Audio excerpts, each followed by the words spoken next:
Monsalvo, educadora de párvulos de la ciudad de Linares, y hoy día, mediante este video, vamos a responder a 12 interrogantes acerca de las neurociencias y cómo estas favorecen en el aprendizaje. ¿Qué entiendo por neurociencia y cuál es su vínculo con la educación? La neurociencia es un campo de la ciencia que se encarga del estudio de los diferentes elementos que forman el sistema nervioso, tales como la estructura, cómo está conformado, la regulación de las funciones motrices, sensitivas, cognitivas y emocionales que permiten nuestra adaptación al medio, patologías como enfermedades psiquiátricas, las bases moleculares como hormonas, neuroquímicos y de cómo esta interacción entre ellos constituye las bases biológicas de nuestra conducta. El vínculo de la neurociencia con la educación consiste en comprender cómo funciona el cerebro en los procesos de aprendizaje y memoria, la comprensión de las dificultades de aprendizaje y los mecanismos que nos permiten buscar estrategias para el funcionamiento ejecutivo y el aprendizaje autorregulado. ¿Por qué es importante trabajar las neurociencias en las aulas? Porque la neurociencia puede realizar importantes contribuciones al conocimiento para facilitar la comprensión de procesos cognitivos claves para la enseñanza-aprendizaje, tales como la memoria, la atención, el lenguaje, la lectoescritura, las funciones ejecutivas, la toma de decisiones, la creatividad y la emoción.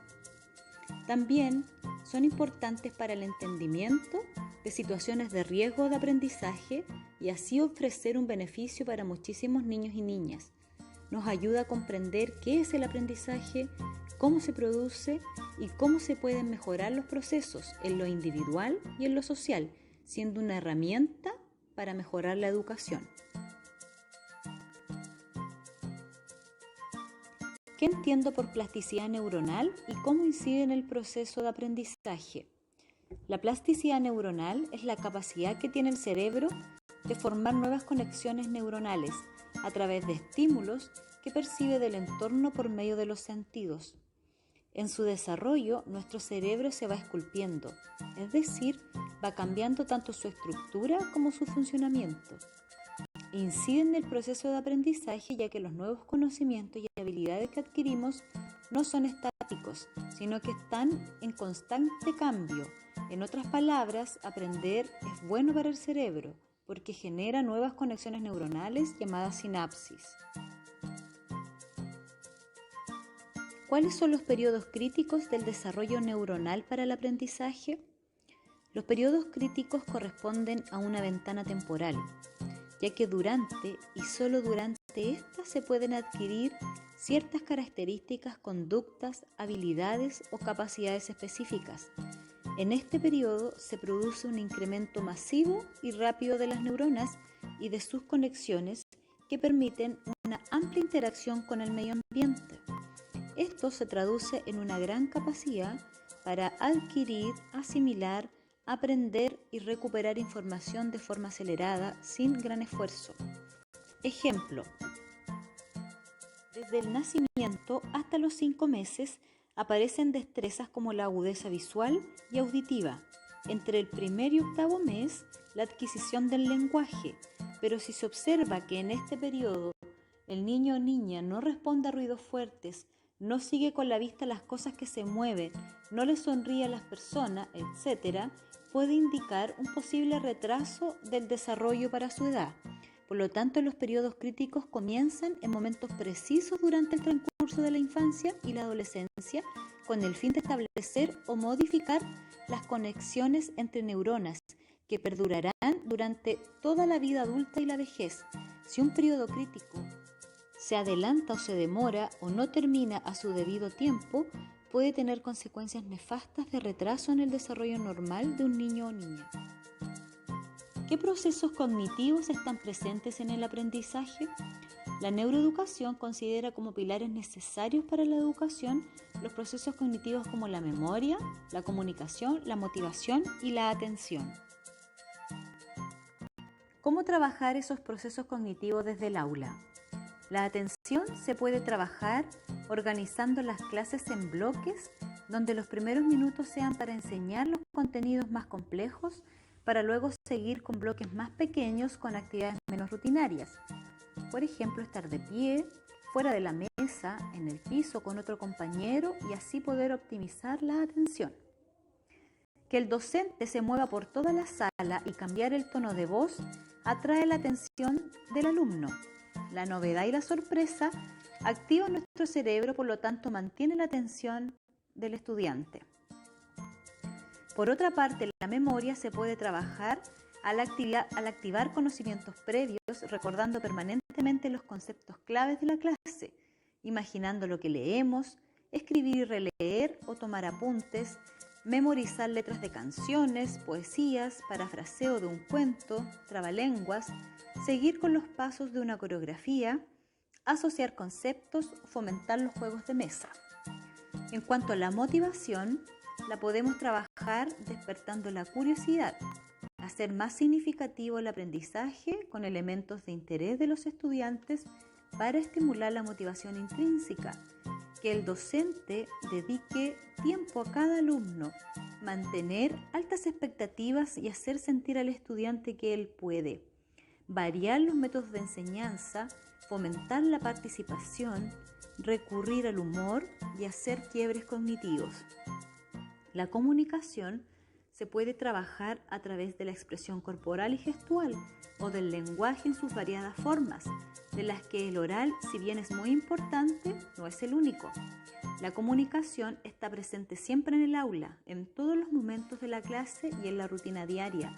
En general, recordar siempre que somos seres sociales y que aprendemos interactuando con otros. Por lo tanto, es primordial que desde el aula los estudiantes aprendan a escuchar, respetar la opinión de otros, aunque esté completamente fuera de lugar, conocer los beneficios de trabajar en grupo, conocer los roles que realizarán.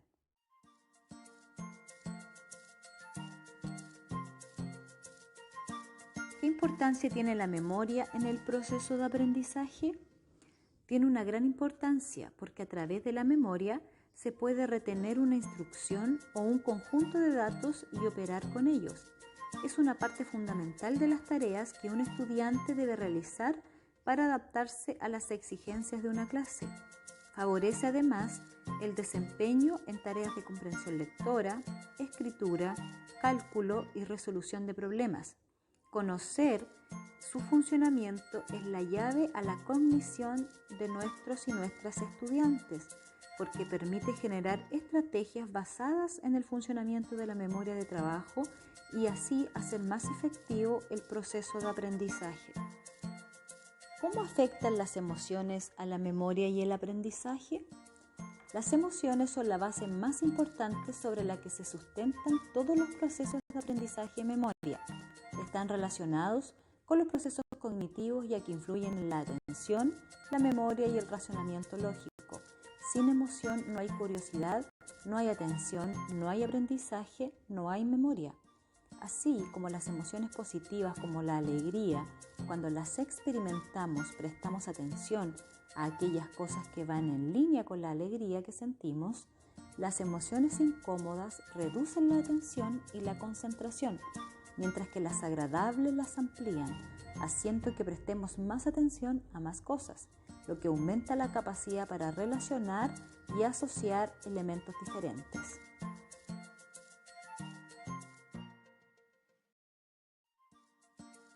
¿Qué relación tiene la neuroenseñanza con la estimulación temprana?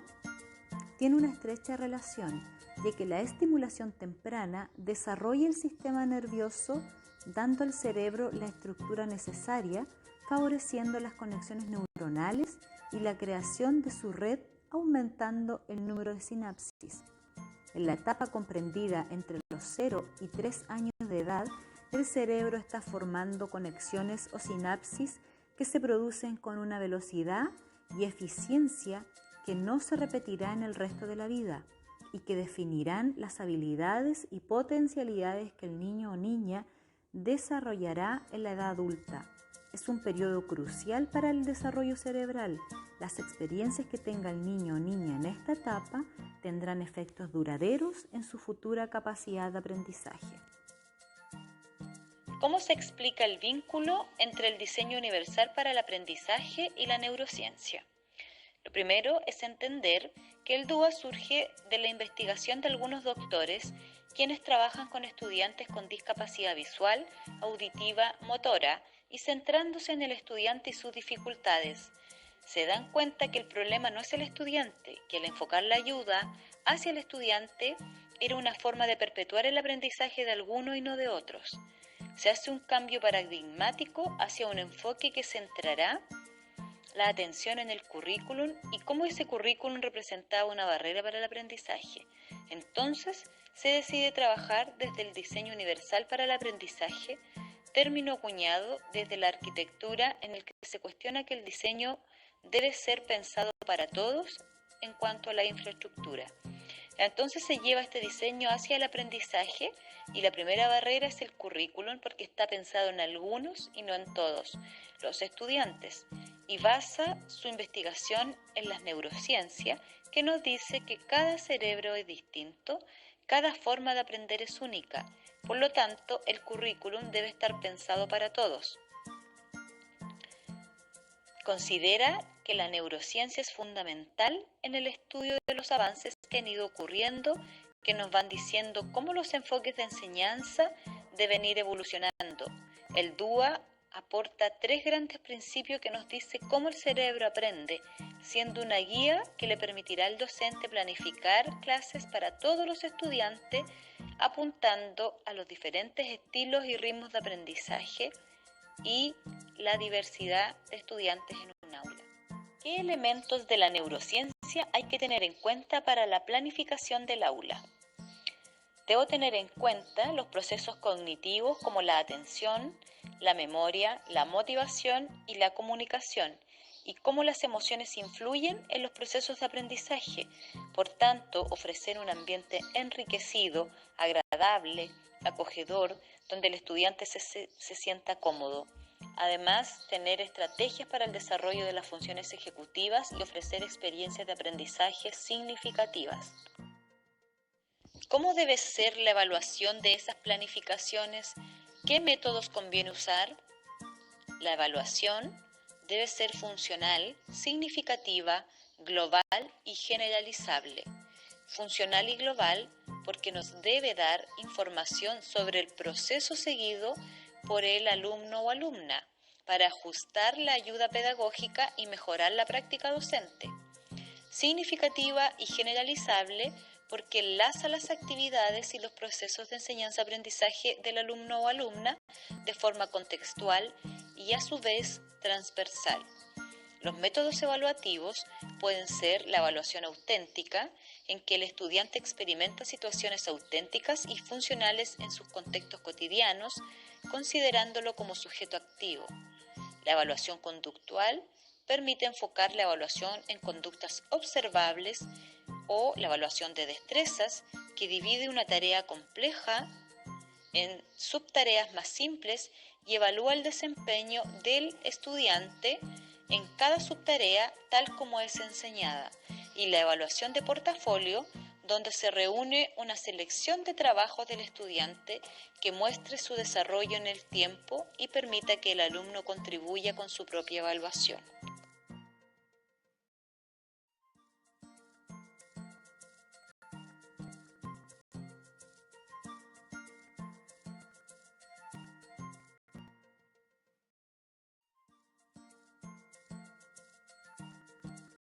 Para culminar, quiero relevar la importancia de las neurociencias en el proceso de enseñanza-aprendizaje, lo fundamental que es conocer cómo aprende nuestro cerebro.